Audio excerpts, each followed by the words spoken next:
Jessica, it's great to see you there, and I should say congratulations on your marriage in the subsequent time since you've been in Parliament. Look, I mean, it's quite interesting to see all of these people standing down prematurely from Parliament. What you did the same thing. Why did you do it? How big a decision was that for you? Oh, it's a huge decision to stand down, and I'm fairly sure that it's not a decision anyone would ever take lightly, because it's such a huge privilege to be elected, all the work that goes into that, your responsibility to your team, to your constituents, and so on. So there are a number of factors. For me, it's a combination of factors, and in particular, I love being an MP, but I love being a barrister as well, and I wanted to pursue my law career at that point. But what I think we need to achieve is a parliament of all the talents. And I just think that it's unrealistic to say that some people can join for 30 years, even if they have the luxury of being re-elected all through that time. And some people can maybe only offer 5 or 10 years of public service. And I think that's a healthy debate to have. And I think that would be a healthy position for the country. You know, I do think that you need a combination, because the benefit, of course, of having people who are in Parliament for a number of years, they bring that expertise. You think about a large company or organisation, you don't want a high turnover of staff.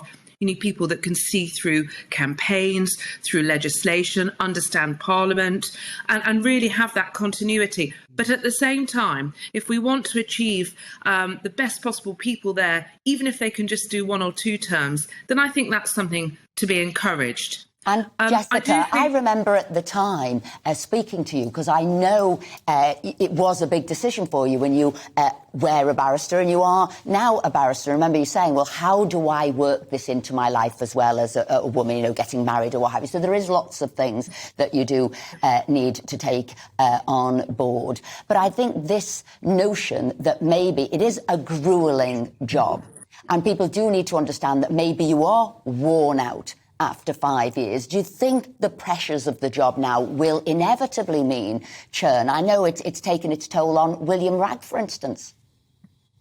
Well, I mean, it is sort of an exceptional circumstance as the role, and you've got the public element of the job as well as trying to get your day-to-day paperwork done and answer all your constituents' inquiries and so on. There is a balance there. I think the main challenge really is the lifestyle, because really, although there are a number of MPs that obviously their constituencies are near Westminster, most people are not.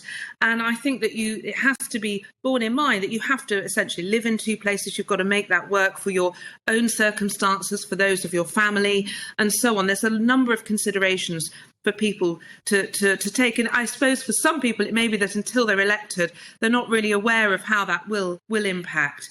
But, you know, I do think that, say, you know, Chloe, for example, has been in Parliament now a number of years. That's Chloe and she's Smith. made it clear it's just the right time for her and her family and her situation.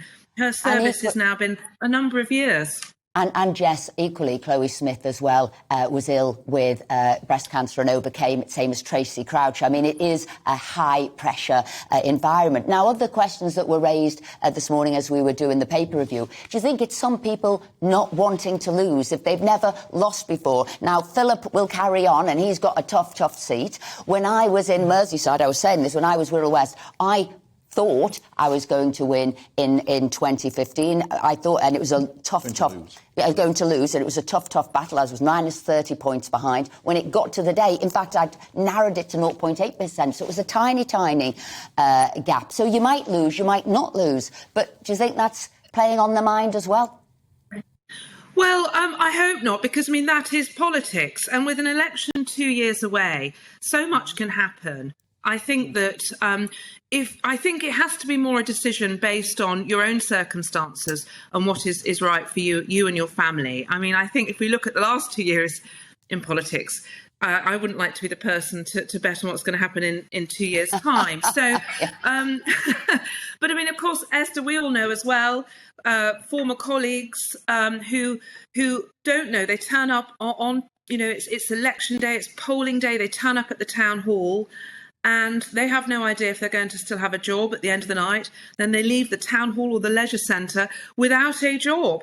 And actually, if they have responsibilities and so on, personal circumstances, that for them might be truly devastating in so many ways, let alone politically, and let alone in their responsibility for their team and their association and so on. So I do accept that, of course, people have to plan.